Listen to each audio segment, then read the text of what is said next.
Driving a modern compact is no longer a humbling experience, and for many, they're no longer affordable. So if you're spending a lot of your money to get one, it wouldn't hurt to know which one is the best. Of course, the best just depends on what's important to you. The Mazda is the most premium with a wide variety of configurations available.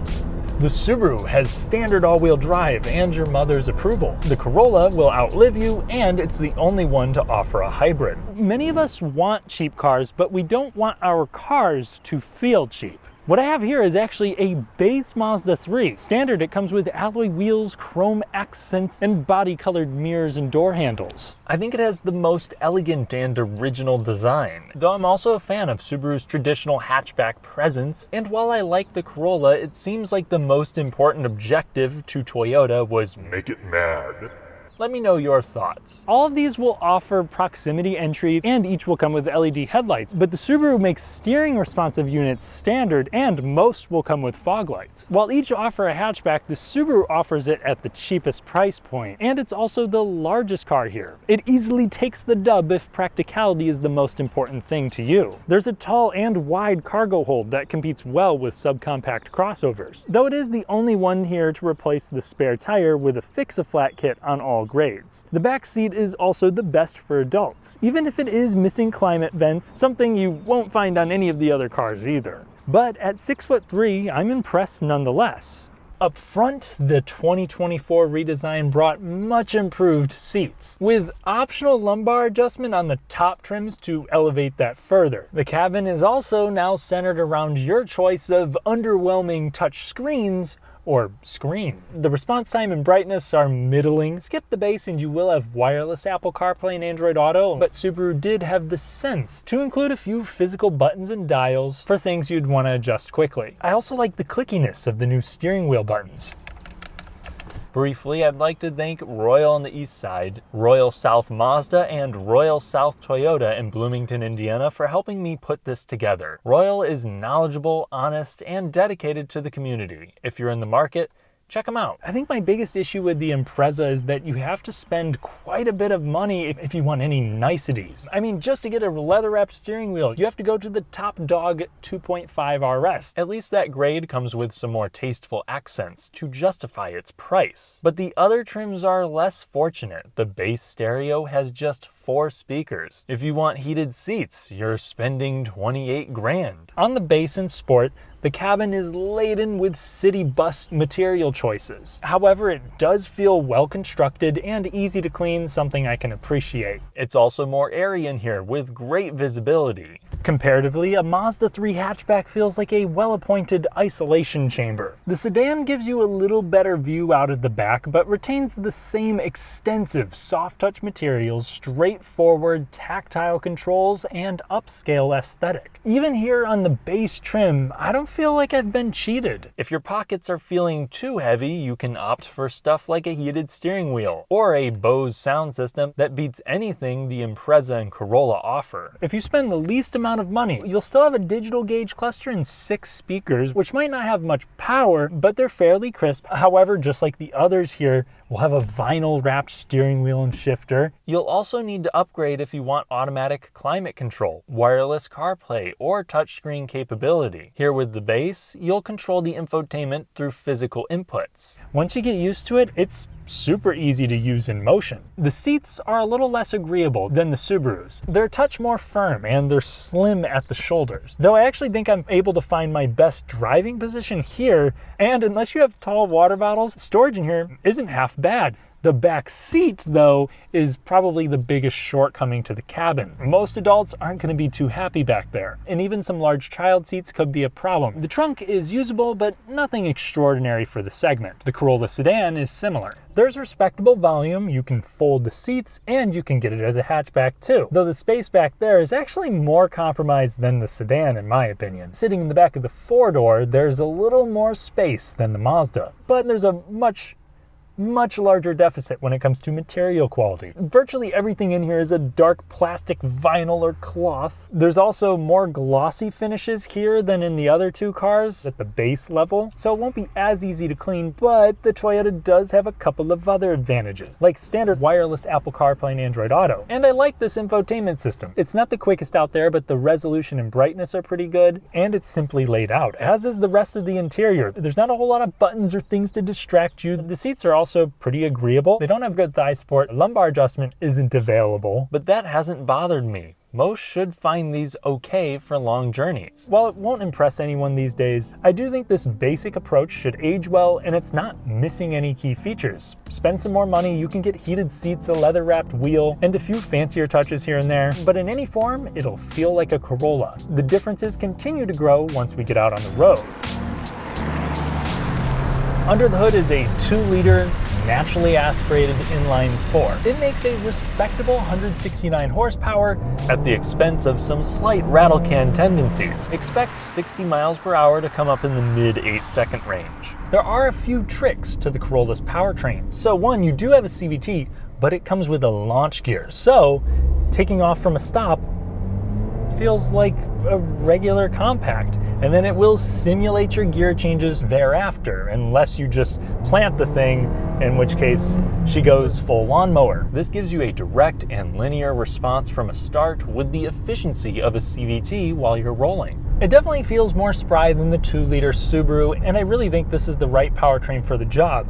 Or at least I thought that until I drove the hybrid model, because that will get up to 50 miles per gallon combined, and it only costs like $1,400 more. It is slightly down on power, but it does come with a Trick E CVT, which actually uses an electric motor to change ratios and uses a planetary gear set to make it feel more linear than what you'll find with most other continuously variable units. The electrified model will also offer a separate electric motor at the rear axle to give you all-wheel drive. Cruising at 65 miles per hour, you're gonna hear the engine if you have to make any throttle adjustments. Wind noise, road noise are both present, but nothing absurd. If you just can't have too high of expectations. I'd say the same when you start throwing it through corners. I do need to commend the steering for being direct. It feels accurate. It's super light and easy, but it's completely numb. There's no life whatsoever here. It doesn't really build up in weight either. The suspension is soft. This is a pretty light car, so body roll still isn't awful, and it feels confident for a little car, but it's still less composed than the other two here. Even if you go with one of the sport trims that stiffen up the suspension a little, this is just not gonna be a fun car. If that's what you want, maybe spring up to something like a GR Corolla. I kind of wish that Toyota would offer some middle ground between the two. Now the Corolla, interestingly, with the LE trim, went back to torsion beam rear suspension. All other Corollas, including every hybrid, gets that as independent. Though with this light of a car and this soft of a suspension, it's pretty hard to notice. No matter what Corolla you have, this soaks up most brakes in the pavement with ease. And even over larger potholes, my spine is intact. As much as carbos will not want to hear this, the Subaru Impreza is probably the best for its target audience on the road. One big contributing factor to that is how comfortable this thing is. While it might be a hair stiffer than the base model, on a bad road here in the Sport, over your small to medium-sized imperfections, even larger ones, this is smooth. It absorbs potholes well for a compact, but there are limitations. It's not quite Outback levels of boat, but if your main concern is a forgiving ride, look no further. Under the hood of most Imprezas, you're gonna find a 2-liter naturally aspirated Boxer 4. This makes 152 adequate ponies. It's hooked up to a continuously variable transmission, and while this might take 9 seconds to get to 60, it responds to your inputs in a quick enough manner. It doesn't lug the engine going up hills, so in most scenarios, it's fine. It's really only until you pin the throttle do you realize there's not much for it to give. If you want more, you can get the 2.5 liter, which will make a substantial difference. It'll drop the 0 to 60 by about a second.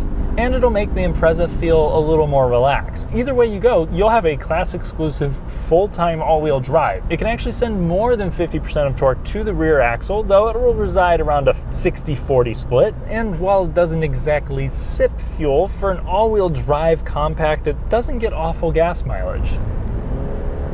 Up at highway speed, road and wind noise are present but inoffensive. It'd be pretty easy to hold a conversation, and the car also feels stable, even if the road begins to get windy. Again, this has a boxer engine, so it has a little bit of lower center of gravity, allowing it to still be sprung softly for comfort without giving it copious amounts of body roll. In fact, it really handles well. Plus, Subaru has improved the steering this year. They've removed the vague on-center feel that plagued the previous generation. The light steering even builds up a little in weight as you go through corners. Feedback is faint, but more present than in the Corolla. And even if you throw it on an abused back road, the suspension stays composed. Today, this is actually the only car with independent rear suspension standard on all grades. And when you combine that confident handling with the aforementioned visibility, you have a car that's extremely easy to drive. But there's one here that's a little more amusing. While it's not for everyone, behind the wheel, the Mazda 3 feels like the right choice. It comes with a 2.5-liter naturally aspirated inline-4. Just the base engine packs more power than any Impreza or Corolla if we're ignoring the GRC. And it better pack some punch, because even here, with the cheapest trim and zero accessories, this car comes out above $25,000. What really separates this from the competition is actually the transmission. So you're going to have direct and linear response from this 6-speed automatic.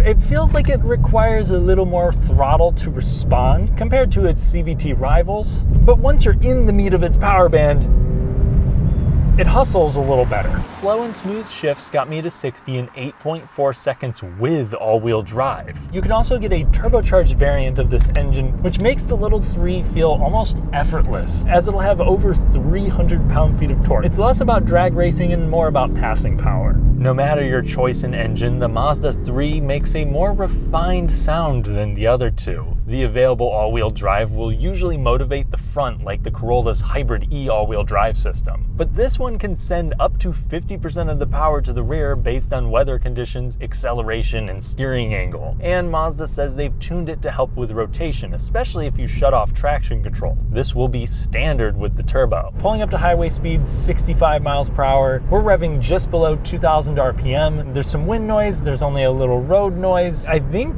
this would be the car I'd want to spend the most time in on the highway. And it too feels stable, especially through corners. It's more firm than the other two, which makes it feel a little bit more reactive to mid-corner adjustments, and Mazda still has the edge on Subaru when it comes to steering. It has a more substantial heft to it. The ratio might be a little slower here, but the steering feels a little bit more precise, making it feel even more natural and predictable.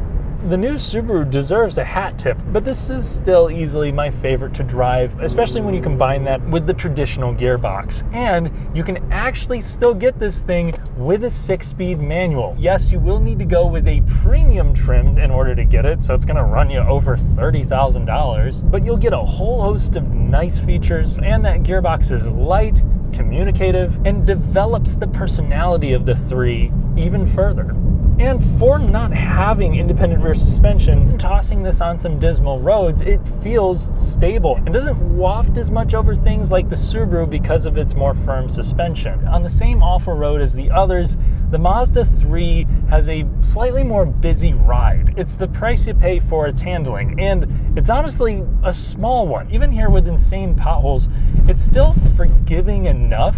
Hit one after the other, and then the ride can become a little more busy than I would like. Though here with the base and the 16-inch wheels, nothing's really crashing through the cabin. Still, the suspension in the Subi helps the Impreza feel a little more sure-footed than this on the worst roads. So what about reliability? The Corolla and the Mazda 3 have been out for a while. The Impreza is largely a revised version of the last generation, and I would trust each one of these cars. That said, considering how many Corollas Toyota sells every year, that car has very few common issues. Some people have had miscellaneous qualms due to sheer volume, but the most consistent problems were related to doors trapping water, a brake booster recall, active safety bugs, and infotainment problems, but these should be addressed by now. It's also the only car here with port and direct injection, so there's no need for additional maintenance to prevent carbon buildup. The Mazda 3 has had more reoccurring issues, but in relatively small numbers, with things like cheap brakes, easily chipping paint, infotainment problems,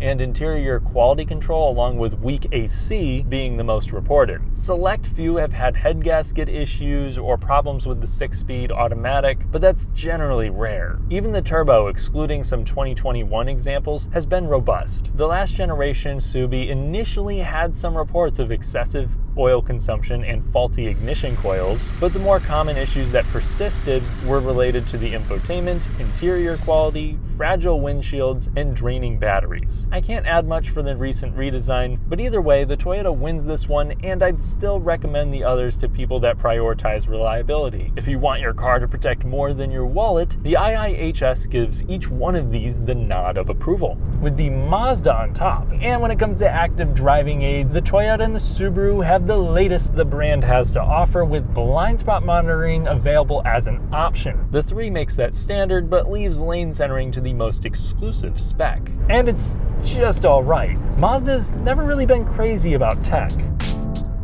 I think for the traditional compact buyer, it's an easy win for the Toyota Corolla. The reliability has been proven, it's the most affordable car here, it has a usable back seat, a very straightforward layout, a comfortable ride, and great efficiency. It might not offer much personality, but people who are interested in cars like the Corolla usually aren't looking for something to fill an emotional hole. But if you would prefer something with a little more character and substance, the Mazda 3 comes out on top every time. It's the most upscale car in the segment, not just because of the interior, but also the natural driving experience. It does make some trade-offs. It'll cost you a little bit more than the class average, and visibility is also subpar, and the back seat for some families might not work at all. So if you desire the most from your compact car, the Impreza comes out on top. And in some ways, I think it's the best executed here, because it fulfills almost every need a compact buyer may have. It offers hard-to-beat versatility for the footprint. It comes standard with all-wheel drive, so it can work in any environment. It handles well, takes bad roads on the chin, and it's priced aggressively if you lay off of the options. This is a great car for the person that wants a hatchback but has crossover needs. In sedan form, the Corolla still knows the compact segment best, even if it's a bit noisy and boring. And I think that's why this continues to outsell the others almost 8 times over.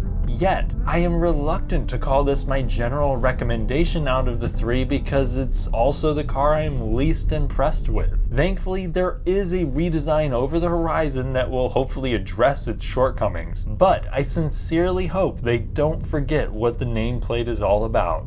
Thanks for watching. If you enjoyed the video, then leave a like to help me take on the elusive YouTube algorithm. Subscribe and hit the notification bell for more fun, detailed car content without fluff. Consider becoming a channel member for an additional podcast, and I'll catch you in the next one.